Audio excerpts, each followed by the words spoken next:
Yes, people, welcome back to another episode of L Bins. Hopefully, you guys are all well. Smash the likes up. Make sure you guys are subscribed to the channel as well if you're new. Get some yeses in the chat. Let's do some shout outs, actually. We've not done any for a while. Shout out to Cappy.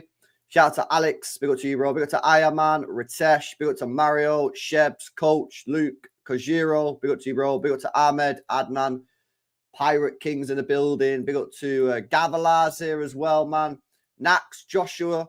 Rommy's in the building. Ronil, Ildunikan, Jovel, who says Pep's still a fraud. ANQ, Elmo, Navy, Yashwanth, Connor, T, Dan Chalias, Danzo. Good to see you guys, man. Make sure you guys are smashing up the like button, man. Hit that like button. Make sure you guys are subbed up as well. What a win last night. Mate, I was in such a good mood last night, man. Honestly, I was absolutely buzzing. You was at the game. Talk to me. Summary from last night, please.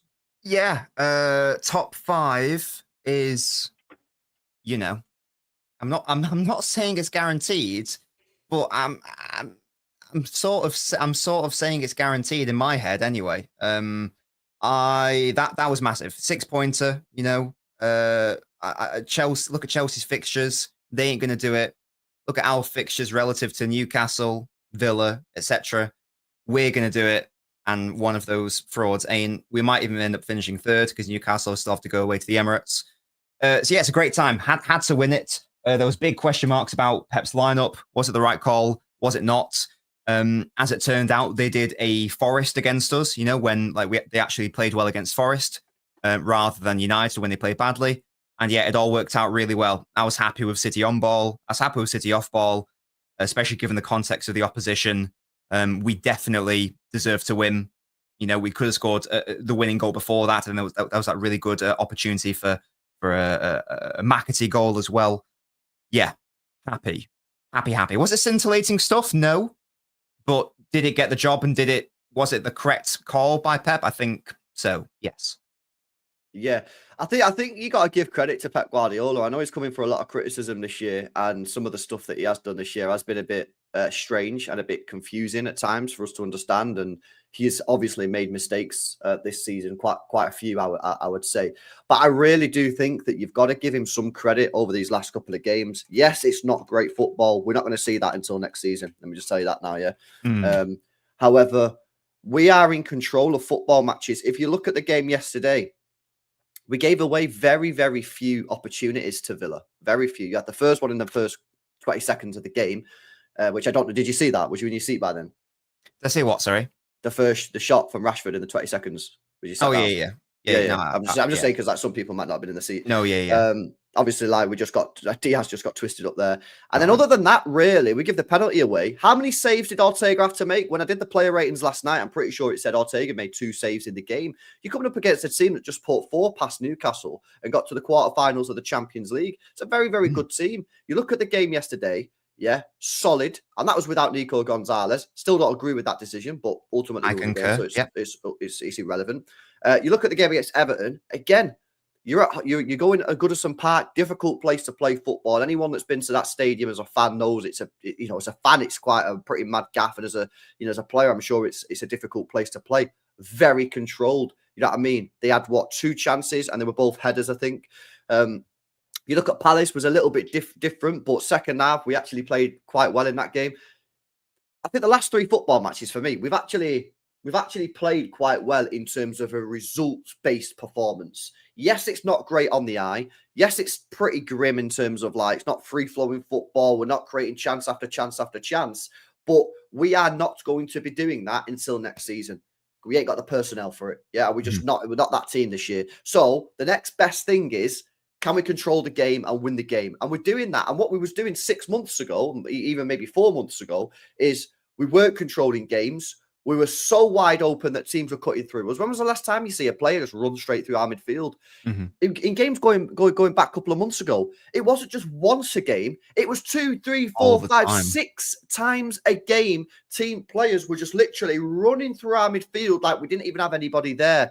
And now Pep has found a solution. He's found a team and found a system which manages to control the ball and also doesn't just get cooked on the counter-attack and transitions. And the end result is We've started to pick up some results, and you can see the confidence come back to the team. How many times have we talked about confidence this year? The confidence was on the floor going back some months ago. Now, confidence. Look at Nico O'Reilly last week. Look at Doku yesterday. Do you know what I mean? Look at Nunes. Look at the way Nunes is playing in these last couple of games. And yeah, he still make an error yesterday. You know what I mean? Giving the ball away when he should have just passed it to Bernardo. But the confidence is there. The confidence is slowly returning to the team. Have we managed to get the confidence at a high enough level where we can go to Wembley at the weekend and put on a performance against a solid Forest team? That's the question. What level are we on? But things have gone in the right direction. We're finishing the season strongly, which is a positive.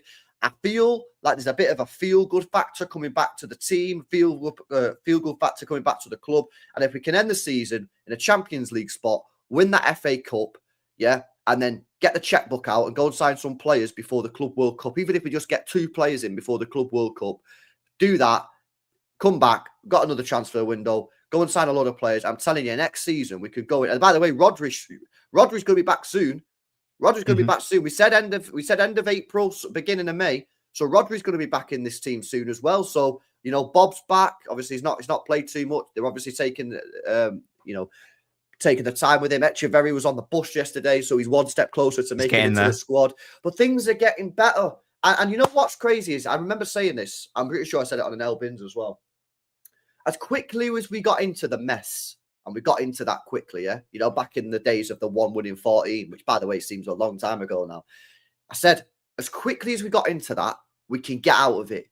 Football, as you all know, yeah, you've all been watching football a long time, yeah? Football is a confidence and momentum-based sport. If you can put a couple of results together, bang, you go and just win the fucking football matches. If you look at some of the runs that we've been over the last 4 or 5 years, when we've gone and won 10 games in a row, 15 games in a row, did we play well in every single one of those games? No, we didn't. Yeah, but what happened is, if you win 5, 6 games in a row, teams are beaten before you even step on the football pitch, and the players just have a confidence and they go and get you there. And that's why you score loads of last-minute winners, because the team believes. It's not just some miracle. The team believes it. They're pushing forward. They take risks. They take chances. Bang, you get your goal. And that's what we saw last night.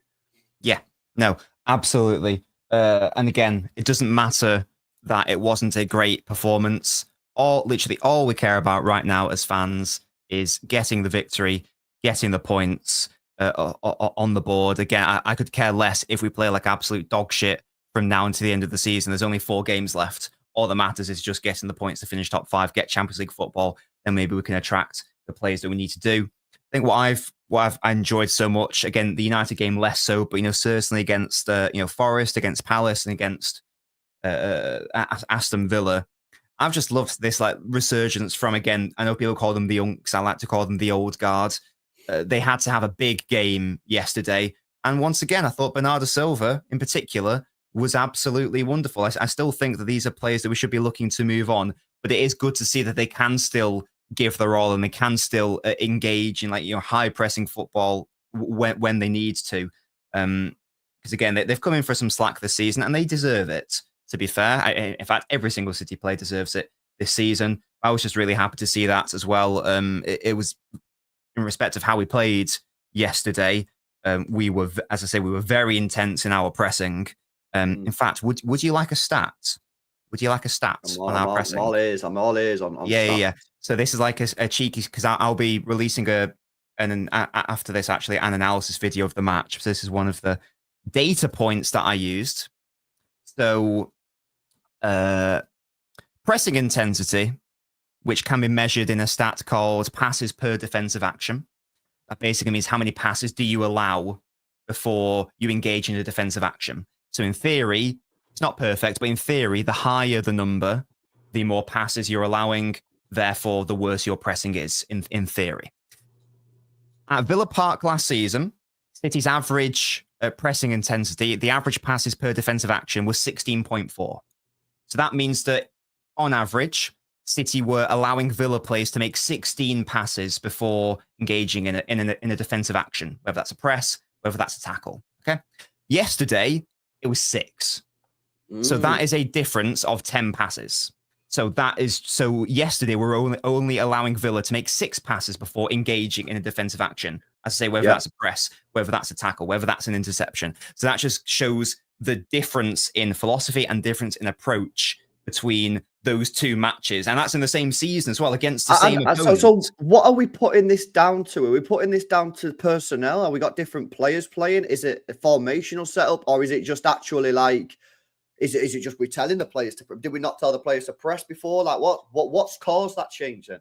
Well, I think it's a combination. Marmoush definitely has helped because he's quick and he's also just he's like a dog. The way that he runs around and is able to track down defenders is wonderful. I also do think that there is.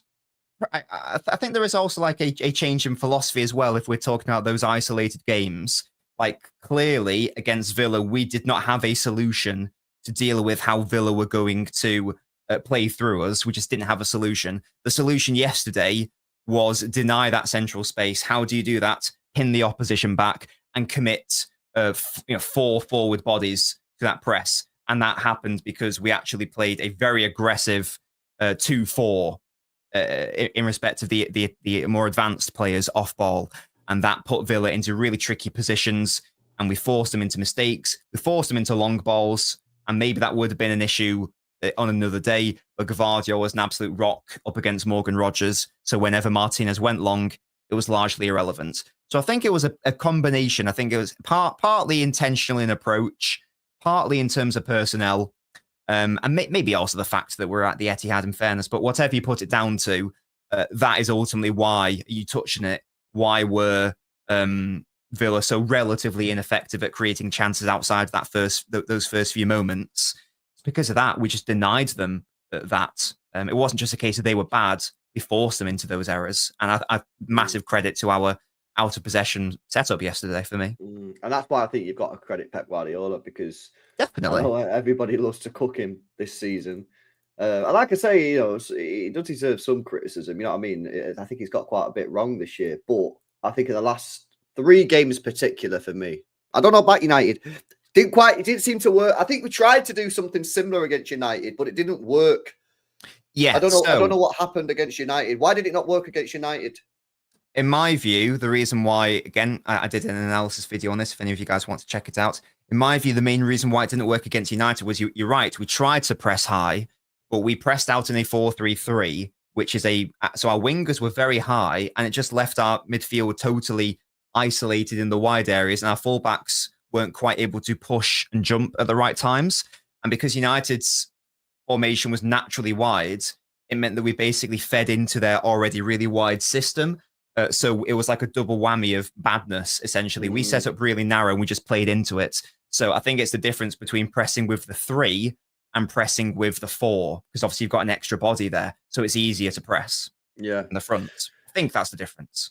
Yeah, no, but it was a massive win. It was a massive win for me. That's pretty much secured top 5 now in Champions League football for next year. Win the next 2 games. Wolves at home. I know Wolves are doing well at the moment, but beat Wolves at home, which we should do, and then beat Southampton away, and that's it. 67 points with 2 games to go. You've absolutely smashed it. Let's have a look at some of these chats, man. Shout out to Noah. Says OLB, did you see the Kirk news, bro? I have seen the Kirk news. I don't know if Nobbins has seen it. But yeah, City are apparently interested in activating the release clause of Kirk from Bournemouth.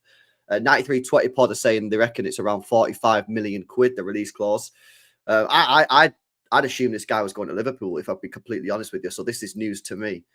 We'll have to see if any better journalists get on it. It's a couple of Sky Sports reporters, but never seen these guys' names like linked with any players before. So yeah, I don't know. I think we need to wait for a couple more sources to come out on that. But yeah, City are being linked heavily now, aren't we? Every day we're being linked with a player. Every day transfer news is coming out. So we're moving in the right direction, and we're going to be spending a lot of money, because that's what we need. We need to spend money. We need to get better players in. LB is effing itching to speak on Kirk. There you go. That's my opinion. Listen, I think he looks decent. I think he's obviously pretty inexperienced in the Premier League. He's still not played that many games, but he looks like a serious prospect, serious talent, and he looks like he can play for the here and now. I thought we was going to sign Cambiasso and play Cambiasso as a left back. Are we going to sign Kirk and stick Cambiasso right back? He can play right back. I don't know. Yeah, I'm not sure what we're going to do there. Obviously, he just decided that they don't want Cambiasso anymore. I'm not sure. So, yeah, I don't know. Let's see if we get any more other journalists speak on it so far, because Jack Gordon's not spoke on it. Sam Lee, Blackburn. None of these guys have spoke about it yet. So if we get someone else speaking about it, then yeah, it might be something that we have to seriously look into. But yeah, I still think he's probably going to go to Liverpool, if I'm being completely honest, to replace Robertson. But yeah, we'll see. Maybe, yeah. I mean, all I would say is that if we now think that Gvardiol, because I don't think you and I have discussed this before, but if we now think that Gvardiol should play at centre back, for example, Yes. I think lots of people think that. Are you of that view? In the main. Yeah, I think I am now. Yeah. So I would therefore say that in addition, we know we need a right back. We know probably need a goalkeeper. We know we probably need a backup goalkeeper. Midfield situation's a thing. We're also probably going to need a left back then, because whilst O'Reilly's obviously been brilliant, I don't want him to be my starting left back every single week. We still need to get like a proper left back. No disrespect to O'Reilly. Yeah, because if you get Cambiasso and Kirkes, you got left backs, Kirkes, Cambiasso, Ake, Gvardiol, and Nico O'Reilly. So you've got plenty of players that can do that left back spot. Right back, you've got Cambiasso, you've got Akanji, you've got Nunes, you've got Rico Lewis. So yes, weaker, but you've still got more than enough there. And then at centre backs, you've got Gvardiol, Diaz, Huzanov, Ake, Stones, Akanji. Yeah, I want to be going into next season with at least 9 defenders if Ake and Stones are 2 of those 9. If Ake and Stones are staying at the club, I need 9. Because I have to assume that they will both be injured at the same time at some point in the season, because they both get injured. Yeah, they both get injured. I've got 7 players left. That should be more than enough. So yeah, I'm game. Get Kirkes, get Cambiasso, and we're good. We're good to go. Now, yeah, Rohan's right. We only have 17 foreign players allowed. We'd have to do the maths on it all, see if it works out. But, you know, if we're going to be letting KDB go, we're going to be letting maybe Bernardo Silva go. We might be letting either Kovacic or Gundogan go. I think there'll be enough. I think there'll be enough spaces in the squad, man. There'll be enough spaces. Yeah. Big up to Vish says, have you seen the Pedri news? We're not signing Pedri, guys. We're not signing Pedri, bro. I mean, I'd love to sign Pedri. Doesn't he have like a 12 trillion release clause or something insane? Yeah, listen, I think we've got a lot of money to spend. I'm not sure it'll stretch to Pedri when we need to rebuild the whole squad. Maybe next year, maybe 2027, when we don't have to do as much work. But yeah, I'm not sure about this. We will not have the facilities for that. Again, we need probably 2 keepers, 2 fullbacks, 2 midfielders. That's 6 players there. Five starters, probably. Yeah, facts. And shout out to JTI with the 20 months. Smash the likes, brace. Come on, guys. Get these likes up, man. 600 people locked in for the Elbins episode.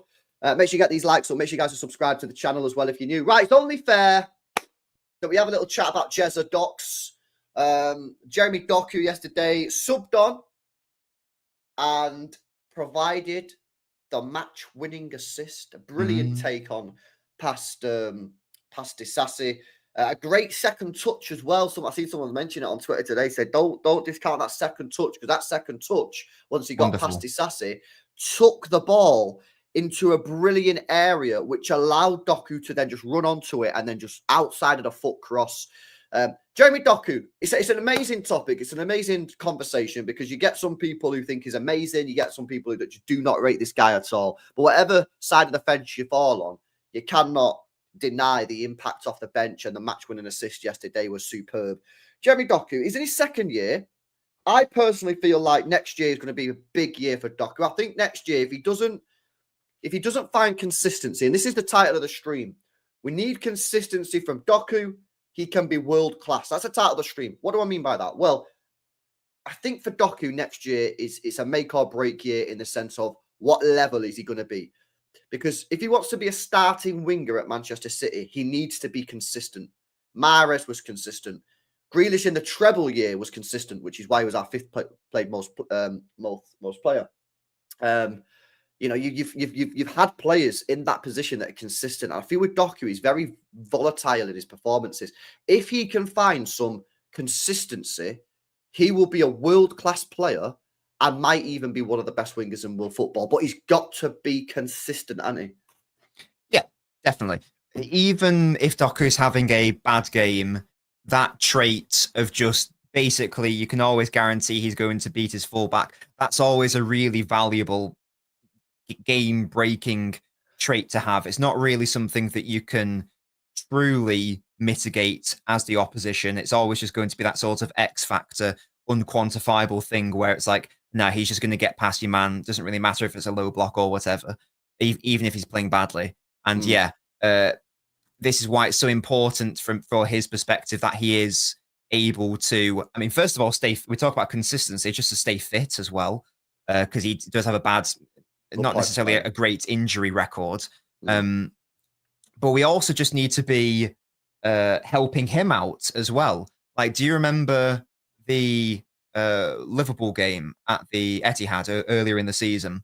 Yeah. And it's only Foden in the box for Doku. And everyone's having a go at Doku, saying, oh, why can't Oh, there you go. It's like, why can't Doku find someone in the box? Or why can't his crosses do something? I mean, well, in the first instance, we need to be giving him a chance, I think. Like, we need to make it so that there's not just one person to aim for. There was I know it wasn't a Doku chance, but for the goal, again, I analysed this in my video of the match. When Marmoush puts that ball in, which leads to the goal, count how many City players are in the box or are crashing into the box. It's 7.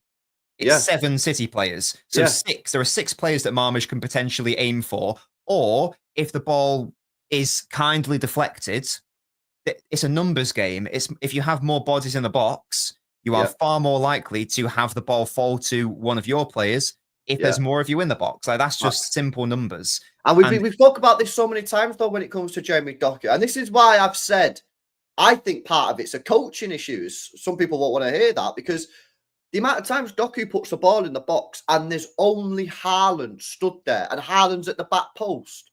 And I said it. I can't remember if I tweeted it or I said it on a stream recently, but I said it. I said the same situation. I either tweeted it or said it on a stream, and people was coming back to me saying, "Well, Doku should be getting the ball to Haaland at the back post." I said, "No, Doku's on his weak foot. He's on his left foot on the left-hand side. If he goes to the byline, he ain't clipping one into the back post, mate. Yeah, he's gonna be whipping it in, and it always goes to the near post. So why are we not getting players in the near post? Why have we not got players? Why have we not got box crashes? Why have we not got a striker making that near post?" Yesterday, and great point, and big up to whoever said that in the chat then, we had so many players getting into the box yesterday. I've seen Gundogan there, Bernardo was there, KDB was there, Nunes was getting in at the back post as well. No surprise Doku gets an assist. Like, you've got Doku, he's going to beat his man 75% of the time, Doku, but his crossing he still needs to get players in the box. That's why I personally think that Doku's been treated a little bit harshly, man. And I'm not even his biggest fan, as I always disclose. I don't even rate him that highly, But I don't think the team plays to Doku's strengths at all. At all. When Doku's playing on the wing, you need to get bodies in the box and play the odds game. Play the odds game. And we don't play the odds game. We fucking have Haaland there. And yesterday we had bodies in there, and it took him 3 take-ons, third take-on goal. What a shock. Yeah, it's pretty straightforward. Again, you can usually, it's not a guarantee obviously, but you can usually bank on Doku beating his man a number of times in a match. So you should plan for that. And again, you should be crashing the box. You should be in the box. It shouldn't really be. It's not really a hard concept, is it? To be fair, I'm still amazed at what happened against Liverpool. It was a lot better yesterday. It still can get better. And yeah, I'm a big backer and a big believer in Doku. I think he will be that guy. I think he already is a wonderful player, of course. Of course, he needs to improve in certain areas. Needs to stay fit, stay sharp. But when you have a player like this with these attributes, you need to maximize them, I think, if you can. If you're going to have him on the pitch anyway, you need to maximize him. This is why when he is on the pitch, we spam the ball over to him, because we know that he's just going to beat his man every time. Yeah, no, absolute facts. Now, big up Doku, man. Big up Doku. Would you start him at the weekend against Forest? Big game, FA Cup semi-final. It's our last chance of silverware. Big pitch. He changed the game against United in the FA Cup. I remember that FA Cup semi-final last year. I was screaming for Doku from like the 10th minute, and he come on at half time. He changed the game.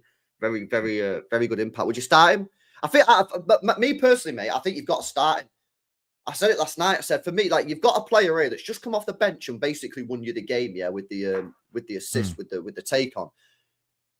I just think, he's a young player. He'll be full of confidence. See the smile on his face last night after the game. See Pep go over to him and hug it. I don't know if you've seen it because you're obviously at the game, but like on the TV, it showed like Pep go over to Doku. He was hugging him and that, fucking loving it. And Doku had the biggest smile on his face. For me, if I was Pep now, I'd set him the challenge. I honestly sit him down today. Yeah, I sit him down today. The day after the game, I sit him down in the office and I say, right, you're playing at the weekend, Sunday, innit? You're playing on Sunday. Yeah? You're playing on Sunday. I want you to fucking take the players out. And when you do that, get those balls into the box and whip it in and out. And as a manager, as Pep Guardiola, his job is to make sure that the other players get in the box. Yeah, and then if he delivers, then hopefully we can get something going there with Doku, man. You know what I mean? I think for me, I'm looking for consistency. I'm looking to get him, going and playing 5, 6, 7, 8 games in a row, but actually having an impact. I think you've got to start him personally. Yeah, I as much as I've just like bigged up Doku there, I'm undecided myself because whilst he came on and he was brilliant, I don't dislike the fact that he is that player to come off the bench and impact and change the game. He did it against Everton. He's now done it against Villa. He's obviously done it a number of times. I just wonder whether in a semi-final against a very good side like Forest, do you start that gung-ho or do you start not conservative, but do you start a little bit more cautiously and then do you bring him on in the second half? So the reason that I'd start him, because I'm almost asking Doku to work out whether or not he's a super sub. I'm seeing a lot of people now talk about him, praising him, but saying, LB, Doku's really good last night. He was really good against Everton, but is he actually a super sub? Is he a player off the bench? Now, no player wants to be a super sub. Yeah, players want to play. So by starting him, I'm giving him the opportunity to prove to everybody that no. I'm not that guy that sits on the bench until the 70th minute. I'm the guy that starts and wins the game. I'm the guy you sub off in the 70th minute to stick Grealish on, to stick the old guys on, to kill the game. So I'm almost seeing it in a different light and saying, and he's played well off Everton, off the bench. He played well yesterday, off the bench. I'm going to start you against Forest in a big game where the eyes of football will be watching, FA Cup semi-final. Are you going to deliver the goods? Or are you going to be putting a mid-performance and then after that we'll be sitting there going, you know what, he's a good player, but he might just be a bench player. That's the sort of question that I'm posing to Doku, and that's why I'd start him. Yeah. Again, I don't think there's a correct or incorrect answer here. I still don't really know myself. I don't even know if like the shape that we did against Villa and indeed Palace, I don't know if that's a thing that we are looking to keep doing this season. Was it just specific use cases versus a specific opponent? If that is the case, then Doku can't start because it wouldn't really fit. So it totally depends on like how we want to actually set up from a shape situation. Do we want to again do what we did in the last few games, not really actually have an out and out wide player initially? I'd probably err on the side of that because I quite liked the shape as against Palace and as against Villa to start with. So that's what I would personally do. But I don't. If I see Doku on the on the team sheet against Forest, I'm not going to go, oh god, that's an error. I don't think it's an error either way. In all honesty, I think it's good to start him straight from the off. Conversely, I think it's absolutely fine to have him off the bench, 30 minutes left, whatever, tired legs, get at the opposition. I'd probably err on the side of the latter, but again, I don't care either way. I think both work. Cool. Big up to Cat Fat says you don't work that out in a semi-final, bro. Well, you might not work it out in a one game, but if he doesn't deliver on at the weekend, then maybe you can start thinking that that's the way it's going. Of course, it can always change. You know, you can think it's going to be going in one direction. You can think, oh, this guy looks like a squad player, and then all of a sudden, bang, he's in there. But you know, for me, he's had a couple of decent appearances off the bench now. Start him, see what he does. You know what I mean? And, you know, and he knows as well. He knows that this will be a big opportunity for him. And he played really well there last year in the FA Cup finals. Our best player off the bench. And it wasn't coming at half time, if my memory serves me correct. Should have started the game. Big up to Kat says, Jimmy says, like the stream, you fraud. Yeah, man, smash these likes up, people, if you've not done already, man. I've got 700 people locked in We're on 237 likes. We need 13 people to smash the like button, man, to get to 250. So make sure you hit that like button. I want to, because we're happy clapping today, guys, me and Nobbins. Yeah, we're happy clapping because we have been very negative this year, rightly so, because it deserves it because we've been shit. But when credit's due, credit needs to be given. And one player praised him last night, but I really want to praise him again today and discuss his future, both short term, i.e., next season, and a little bit longer term. And guys, let me know what your thoughts are in the comments on this one. Matheus Nunes. Can I just say something? Yeah, sure. Go on. That you and I were right about Nunes, and that we said that if he wants to have a future at City, he needs to develop and become an auxiliary player, like a fullback. Just want to say that you and I were both right on that. Just wanted to get that in there. Yeah. Before people, because I know people in the past have had a go at you, saying that he was rubbish, and that's not what you said. You just said I've never said he's shit.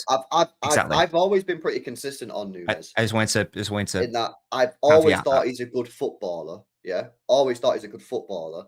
His problems is, one, Pep Guardiola is his number one problem because Pep doesn't want to play him in midfield, as evidenced by the fact that he never plays him in midfield, and he's a midfielder. Two, he makes too many errors. He made another error yesterday, you know what I mean, for the lead up to the penalty. Just pass the ball, bro, to Bernardo. Bernardo's right there, just pass it in. He just tries dribbling it infield, don't know why, loses the ball. They go down the other end, get a penalty. Just pass the ball to Bernardo, he's right there, you can load of space.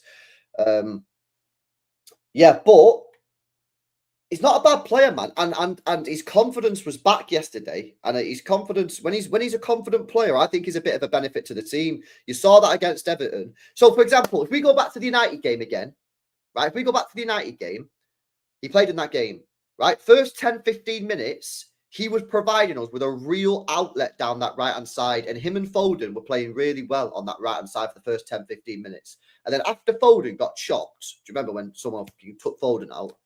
Yeah. And right, Nunes stopped going forward. And then he basically, in that situation, has no positive impact on the game. Why? Because he's not good defensively, because he makes too many errors, right? And he's not providing us with an outlet going forward. So he was a net negative on the team. Everton, opposite. He kept on going forward. He kept on providing an overlapping run, allowing players to pass him the ball for crosses. As you saw with the O'Reilly goal, he was the one that put the ball in the box. Yeah. Yesterday, he was getting forward, not just for the goal, he was getting forward before that as well. You know, how many times did someone pick the ball up in the middle of the park and just play the ball out to the right-hand side to Nunes? He got a couple of crosses in, and his crosses are actually pretty decent as well, man. Yeah, real talk on that. So for me, for Nunes, I personally would not sell this guy in the summer. Why? Because I think there's bigger fish to fry. Yeah, there's bigger fires that we need to sort out. The goalkeeper, Edison, he's probably going to leave. Ortega's probably going to leave. Walker's probably going to leave. Maybe Ake or Stones will leave, but I would probably keep them both if it was me. Bernardo might leave. KDB is leaving. And then Gundo or Kovacic, one of them might leave. And Grealish is probably going to leave.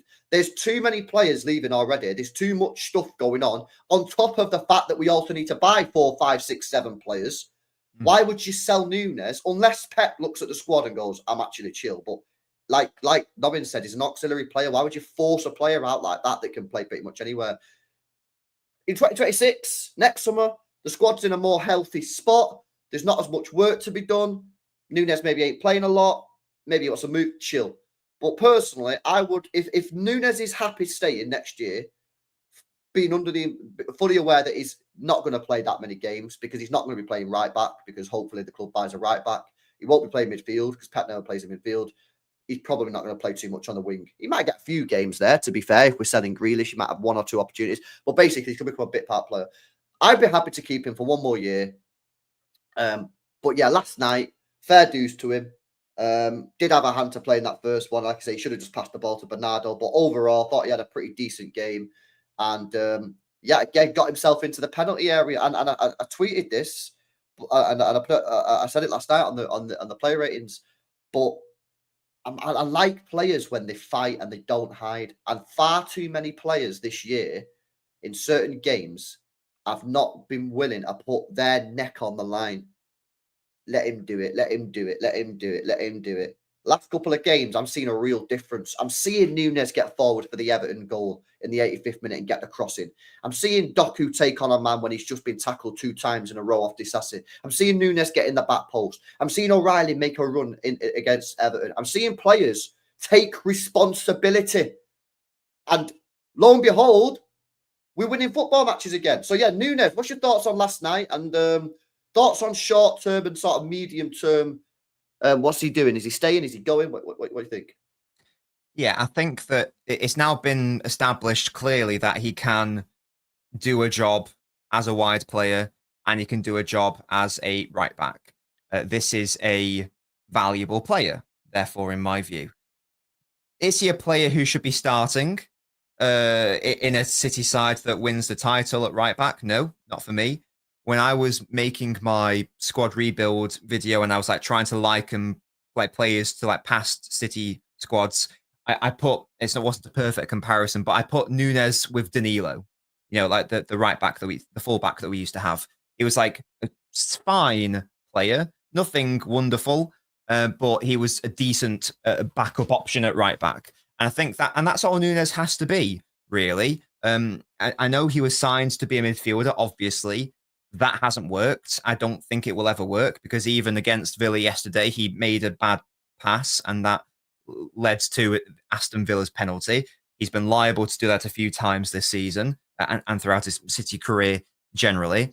But that's fine. He doesn't have to be a starting player necessarily. He can just be a good squad option. He can play in midfield against like smaller sides or in like the Champions League. He can be a good option at right back. He can start doesn't have to start every game, but he can start a lot of games. He could even fill in up front, in the wide areas if need be. So I would definitely keep him 100%, especially like in that list if you like Nunes, Kovacic, Bernardo, Gundogan, Grealish. I'd certainly keep him. I think he's a valuable, versatile player to have. He's very different to a lot of our other players. He's got a really good build, especially if we are playing this, system which is really reliant on fullbacks. Athletically, he is that. I'm happy that he's now performing a lot better for City. He was clearly a panic buy.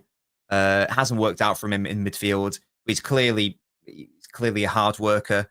And I really hope he has this sort of like Nathan Ake arc where it didn't start out well for him, but ultimately he's able to work his way into the side in one form or not. So yeah, definitely keep him for me. But is it the position he would like to play? No. Is it the position we signed him for? No. But if he's happy to do that and be this bit part player, then absolutely keep him. Yeah, exactly. Spot on. That's exactly where I'm at with Nunes. But yeah, big up to Nunes, man, because, again, another player. I like seeing the lads, after the game, they look, some of these lads who have had a bit of a dodgy year, obviously with Pep, look pretty good and that, and hopefully it'll give him confidence for the game on Sunday because I'm desperate to win that FA Cup, man. Desperate to win it. So yeah, it's good to see that. For Kevin. Yeah, a Gundogan again, innit? Fucking Gundogan's milking this shit, innit? The treble wasn't enough. Captain the treble, by the way, as well. Yeah. The captain the treble side won 3 trophies. Then he left. We all fucking, see you later, Gundo. Justice for Gundo, statue season and all that kind of shit. He thought, I want another send off. I'm gonna go back and do it again. So yeah, this guy, man. Yeah, shout out Gundo on it. Shout out to Cat Fat says the errors Nunes makes are enough to let you know why he'll never play in a City midfield LB. Facts, mate, 100%. 100%. He makes we've known that for a while, to be fair, haven't we? We've known that for a while.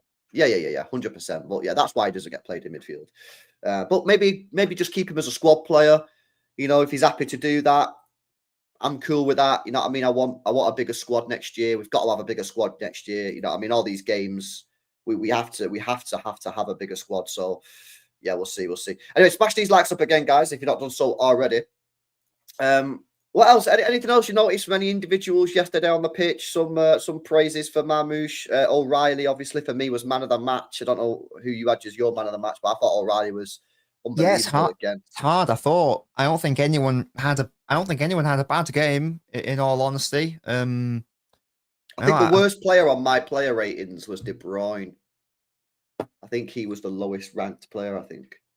Yeah, I don't think De Bruyne did anything I mean, he could have had an assist in fairness Oh, for it could that. have been Diaz. It was either McAtee. Diaz or De Bruyne. Sorry, mate. It was either Diaz or De Bruyne. No, yeah. Diaz had a bit of a spooky time with trying to deal with Rashford and was it Ramsey? Apart from that, I can't remember too many errors he made. Yeah, I thought everyone played quite well. McAtee should have scored, maybe certainly once, maybe twice. But at least he's getting into those areas, you know. That's what I'm saying. I'm saying the same thing. I'm saying I think he's a bit rusty, yeah, and I think once he gets like into the swing of things, he's only played 890 minutes this year, McAtee, so he's bare rusty, isn't it? I think once I've said it's a red flag, man. I think when he goes Leverkusen, yeah, I think he'll bag. I said 35 G&A on the stream the other day, but maybe that's a little high. I reckon he could do 25. I think he might do 25, 30 G&A. He'll do very well for a Champions League side because I think he's that quality. Again, there are question marks on whether there is room for him at City / is there room for him relative to his ambition?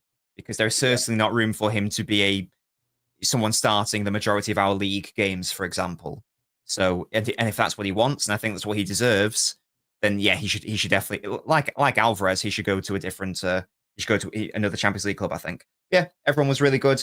Really happy with Marmoush. I think that he's like turning into I think he's overtaken Grealish now. He's now my favorite City player, I think. Massive fan of him. What? Complete favorite player, yeah. I think he's overtaken Grealish now for me. Yeah, I really like him a lot. Overtaken Grealish? Yeah, Grealish was my favorite player. Really? Yeah. Over like De Bruyne and Foden and Haaland and Rodri? Yeah. It's not. Yeah, he was my favorite. Yeah, Kolarov was my favorite player from like Mancini's side, and I had like David Silva and Yaya in it. Oh, he was just my favorite. You know, I love Grealish, but I prefer Marmoush now. Love everything that he does. He's so fun to watch as well.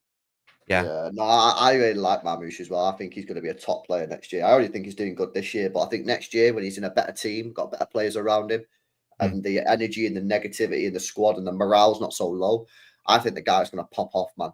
I just think he brings something like, he brings a little bit of chaos. You know, like Alvarez last year when he was scoring like 30 goals or something, but didn't really like suit the position. I think Marmoush is going to be someone like that, but I think he'll suit the position a little bit better than Alvarez. Because Alvarez, I always use the word clunky. I felt like that was the best word to describe Alvarez last year in that attacking midfield position. It was like, it was clunky. It worked, but it didn't really like, it wasn't smooth, was it? It was always a little bit like fucking grim. But I feel like Marmoush could do that, get some serious numbers, but look a little bit like smoother, and it looks a little bit more natural. I think it's a fantastic signing, and I think you have to take your hat off to Tiki and Viana, whoever it was who got that deal done, because you know you're getting one of the best players out of the Bundesliga on form over the last 18 months in January for, I thought, a very decent pricing. What was it, 60 million, was it? Something like that, yeah. It's like no money at all. It was just like, it was crazy, really. So, yeah, I like Marmoush. I think he's going to be a top player. I think he's already got like 7 goals for us now. He's our 3rd highest goal scorer this season. Yeah, he's a shooter. Shoot. Yeah. No, and that's something that this team lacks. You know, a lot of passes in there, that pass, and he does take shots. And maybe sometimes he'll shoot where maybe he should have passed or whatever. But to be honest with you, like, I'd rather have someone that shoots and take responsibility. And sometimes you'll go, fucking hell, Marmoush, you should have passed it there, chilling. I'd rather be saying that than someone who's 7 yards outside and decides to pass the ball. So brilliant sign. I think he's class, man. Yeah, and I think hopefully he's only going to get better. Be really interesting to see what will it be his, because obviously he came in Jan, so it's a little bit tricky to adapt and whatnot.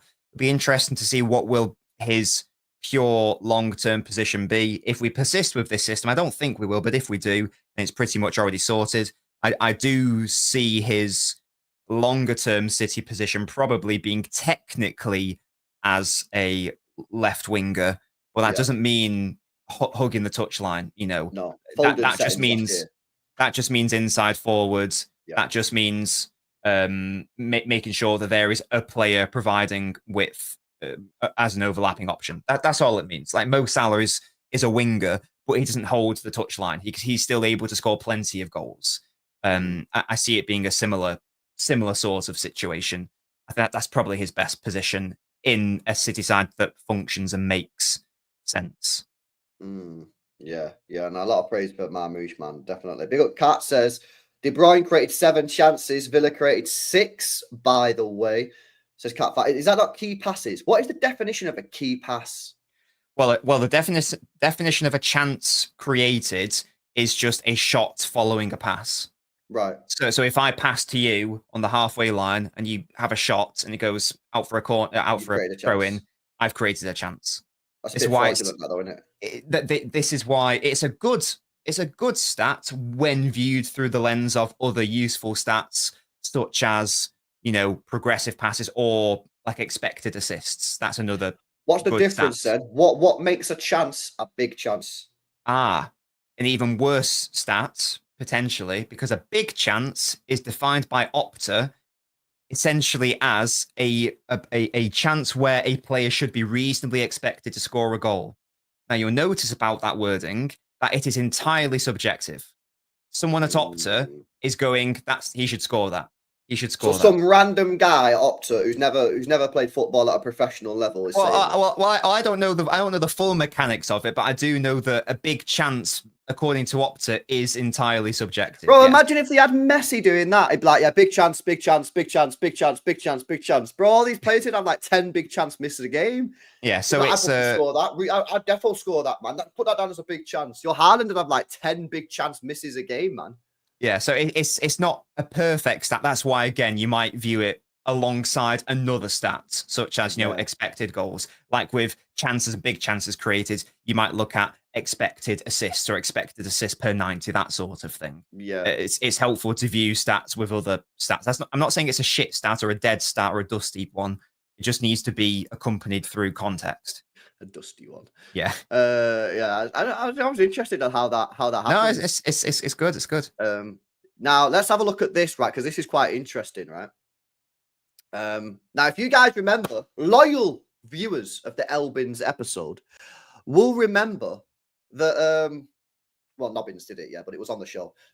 We checked the database many months ago about the best goalkeepers in the world for Manchester City, and it ended up with 2 goalkeepers. Nobbins narrowed it down to the best 2 goalkeepers in the world based off of like passing success rate and shot save percentage. That's right, isn't it, Nobbins? That was what it was. Indeed, yes. Pass volume, pass success, and shot stopping, yes. Yeah, okay. And the 2 best goalkeepers in the world based off those statistics was Chevier, who I know a lot of you guys like in the chat, and Diogo Costa of Porto. And it looks like the database that Nobbins searched on has provided us with the answer, because according to Santi JFM, and I'm pretty sure there was another source yesterday as well, not just this guy, City are in contact now with the agent of Diogo Costa. They're looking to push through a deal this summer. Now, he does have a 60 million pound, I don't know if it's euro, it might be euros, 60 million euro release clause, which is about 52 million quid. Apparently, City want to negotiate that down by about 10 million. So City are looking for a fee, to pay for around 40 million quid. There's been a lot of negative reaction to this on social media. I think I know why. Because most of the people watched Porto versus Man United earlier in the season, and he made an error recently, I think last week or the week before, where some guy just basically chipped him from about 35 yards and he just was in no man's land. However, the stats don't lie. Apparently, he had a solid Euros for Portugal. Yeah, what were you saying on that? Are you a little bit? Are you concerned? Are you chilling? Do you trust the data? Where are you at with Costa? Because it looks like he is going to be the Edison replacement. Yeah, it doesn't surprise me. He was like the name being touted for a lot of people. Like he was being touted as United's next keeper for one. At one time before they got Onana. I think Chevier would be a better option. I'm more confident in my assessment of him. I haven't watched enough Costa to be truly comfortable in saying whether it's a good or bad signing. So I've only seen bits and bobs rather than as much action as I would have wanted to. If it happens, it happens. It's fine, but it's not a signing where I'm buzzing about it. I'll be honest with you. I think it's fine, but yeah, I understand that it's like the natural progression, whatever. The issue is that whoever we get, I mean, the best option is to just keep Edison. I'd love him to just stay and sort his head out and be like, yeah, I actually want to stay. That for me would be the best signing, to just keep Edison. I accept it can't happen. What I would say is that this guy's obviously not shit. I think we need to clear that up. People are acting like he's a bum. Like, he's not shit at the football, is he? Like, he's clearly a top professional and is going to be very good for City if we sign him. Whether he's the best option is another matter. But people acting like he's not even like a top, I don't know, 5 option is a bit mad to me. I'm not buzzing about the signing, but it's like I know we're not talking about Gibbs White, but I'm not buzzing about the idea of signing Gibbs White. But at the same time, he's not a shit, dusty player. Like, he's good, you know. Yeah, no, he's had 15 clean sheets in 30 league games, which is decent. Obviously, you don't know what his defense is like, right? So you can't fully go off that stat. But he's had 15 clean sheets, so 50% clean sheet ratio for Porto. I'm very much, not just to freaking agree with you again, but I'm very much sort of with you. Like, I can't sit here. Someone asked me last night on Twitter, said, LB, what do you think about this? I said, listen, I've seen him once. Right? And granted, in that one game, he was awful. Yeah, like legit awful. So I'm not going to sit here and say he's shite because I've seen him one time. What I will say is that I'm worried. I think I'm not saying he's shit. I'm saying I'm worried as a fan. Like, I'm worried based off of what I've seen in that one game, based off some of the clips that people are putting on Twitter. Like, please, someone start putting some positive clips about this guy. Put some world-class saves. I'm a little bit worried from what people are saying. Like, shout out Ash there as well with a super chat. He said this. He says he watched Porto over the last 3-4 years. Costa's very good when he came into the team, but now he makes bozo mistakes. Maybe it's confidence. He tries a lot for the camera saves. Then he bozos. Will be good for United. So again, another person. I'm good off what other people are saying because I've not watched him, and it worries me. It worries me. I'm a worried fan.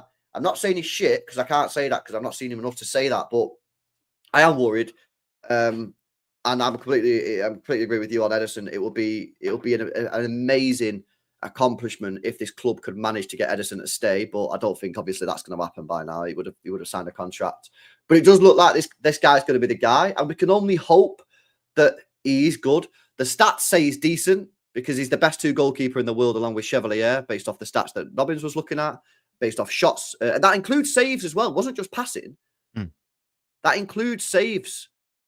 Like, save percentage. Yeah, it was now again, we can have a conversation about Porto will face very different shots compared to other sides in the Portuguese league. Maybe that's bumping up his numbers. But in fact, but you would like to think that, again, I don't watch Porto often enough, but I would like to think that the way Porto dominates most teams in their league, I assume, I would like to think that that'll be a similar setup to how City dominate most of the sides in a good season. Obviously not this year. So maybe it does. Maybe it does translate, and maybe it does. Let's have a look at shout out this guy on Twitter called Danielle Gray. Yeah, now some of you guys might know him from the he does Twitter Spaces a lot, man. But he sent me some images, and it's a comparison between Diogo Costa and Lucas Chevier. And he sent me 2 images. This one looks like it's I don't know what the difference is, to be honest with you, but.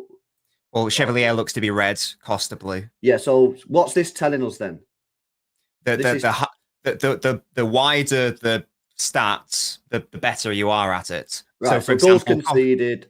So there, Costa there is blue. Is that sweeper acts as the bottom? So based on that, Costa is far more of a sweeper than Chevier. That's so what that. So he's better on the ball. Is that what we're saying?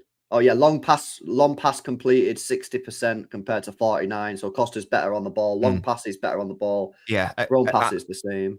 Yes, I would just say, just because you said, does that mean he's a better sweeper? It means that he engaged in more sweeping actions. I would say that is also dependent on how Porto play and how Lille play. Yeah, fair enough. Because they do not play in a similar way. Therefore, there will be less opportunities for Chevier to sweep up if he was in a similar situation. So it's not necessarily black and white like that. It's a helpful guide, though. Yeah, SSVA per 100 shots. SSVA per 100 shots. It looks like Chevier is way out in front. What does that mean? SSVA. SSVA. I don't actually know. I don't recognize that one. SSVA. Oh, it's this shot stopping value added. Oh. I don't know Well, I what have that is. no idea what that means, but it sounds fun. Yeah, I don't know what that means, but it looks like Chevilier's way out in front there. So what I would sort of conclude here is that Diogo Costa appears to be better on the ball, better at sort of like sweeping than Chevier. But Chevier does seem to nick it just a bit. I mean, if you look at the save percentages, that's probably the easiest one here in the top right chat. Yeah, look at this one here. Yeah, this one is save percentage. They're pretty much neck and neck. They're pretty much neck and neck there. So it's just this here. What's this? What does that mean? Shot stopping value added. It might be the stat that we looked at, which was post shot expected goals less goals allowed. It's basically just a metric that helps quantify whether you should be saving a shot or not. The fact that Costa is in the negative suggests that he is letting in more goals than he reasonably should be expected to do. So Right. That would indicate not a good shot stopper. But again, it might also. But again, it might just be. It's hard because they don't play in similar styles. Chevier will face probably a higher volume of shots. Therefore, he might face easier shots, like maybe more pop shots. Therefore, maybe that improves his save percentage. I don't think it's as straightforward as that. Definitely says that it's a helpful guide. This is why stats seems to be viewed through context. I think again of playing styles. Porto's very different to Lille. Yeah, no, absolutely. A little bit breaking news. This is literally just broken as we're live. Stanty again saying more on Diogo Costa's City story. George Mendes is trying to find an agreement to pay under the release clause. City hope to seal the deal around 40 million euros, which I think is just over 30 million quid. The Portuguese goalkeeper has already said yes to Manchester City. So this is going to be our goalkeeper, isn't it? This is going to be our goalkeeper next season. We've got to hope he's not shit, man. See what happens, isn't it? Yeah. Just pray, guys. He's begging it a bit. You get me? He's begging it. I hear you. Like you're not that guy. You're not my Edison. Get out of there. Smash these likes up, people. If you've not done so already, we are going to wrap up now. Have you got 5 minutes to speak about Gibbs White, or you need to go? 5 minutes. I can do that. Yeah. Yeah. Let's just speak about, because I don't think we spoke about Gibbs White yet, have we? Because we didn't do a show last week. No, I was hungover. Yes, he was. Gibbs White, another one that split the City fan base. You spoke about it a little bit before. What are your thoughts on Gibbs White? Because he's obviously going to be coming in as the number 8. Right, he's going to be that guy who runs up and down the pitch. He's going to be the guy who's next to Rodri. You got Rodri, then you've got Gibbs White, and he's the guy who's going to go up and down, up and down, up and down. Is he good at that?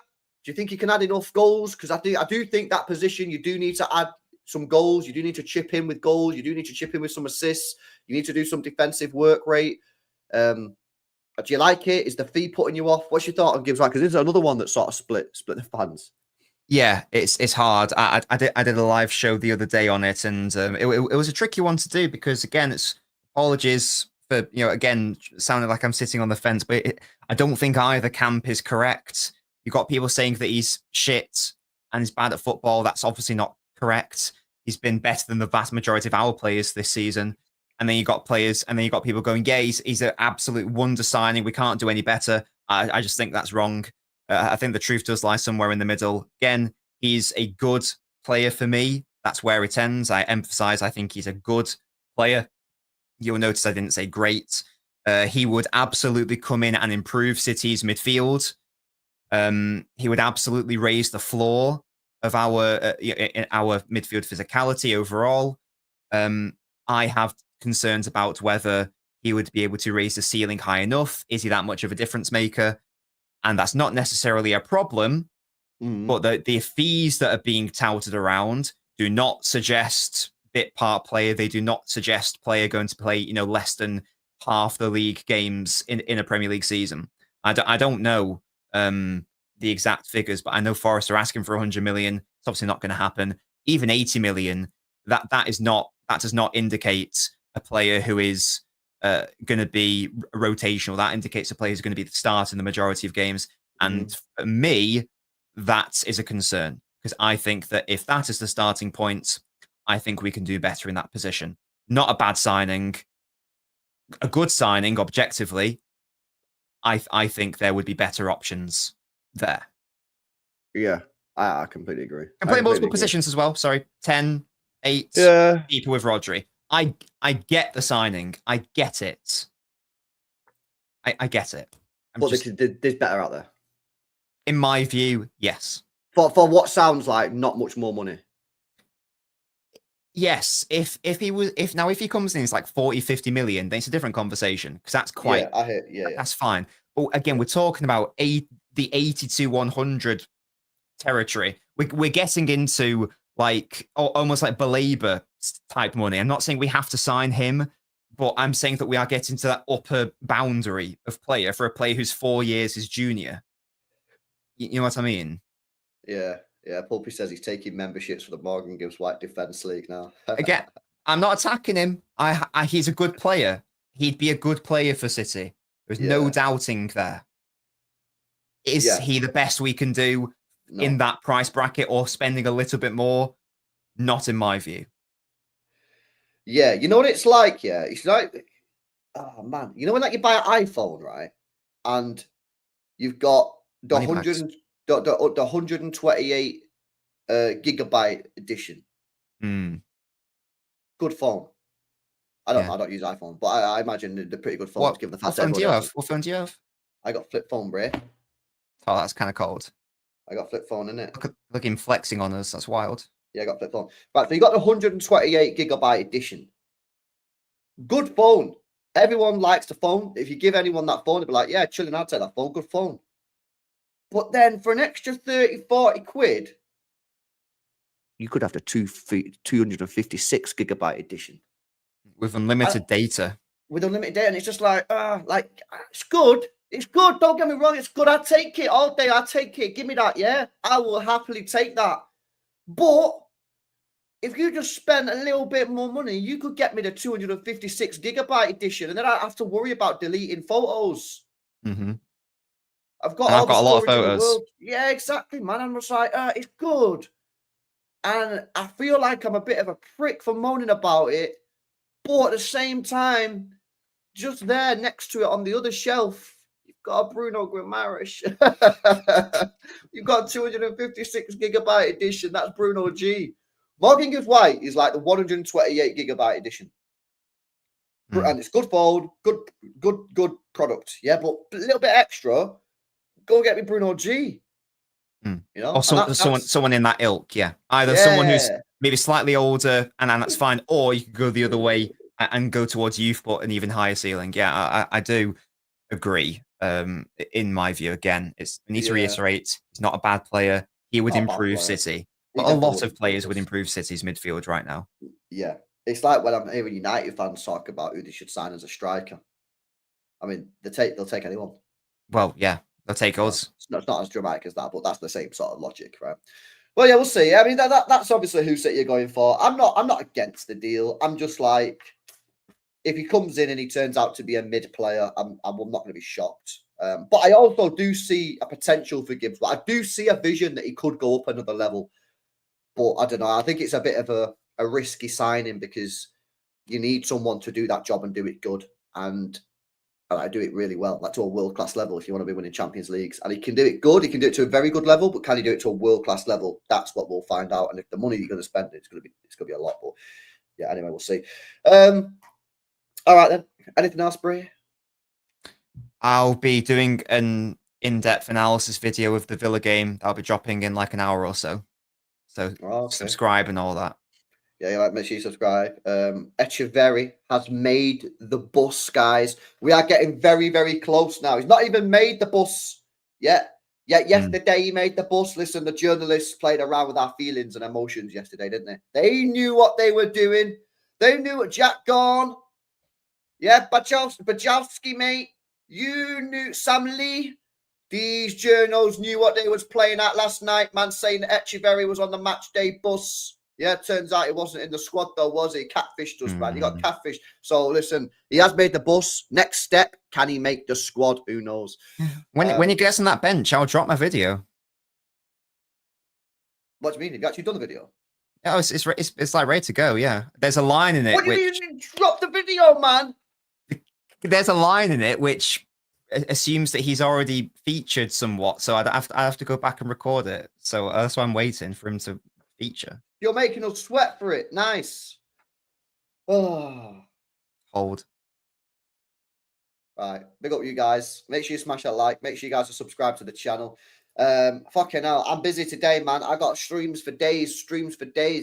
I have got a stream at 7 p.m.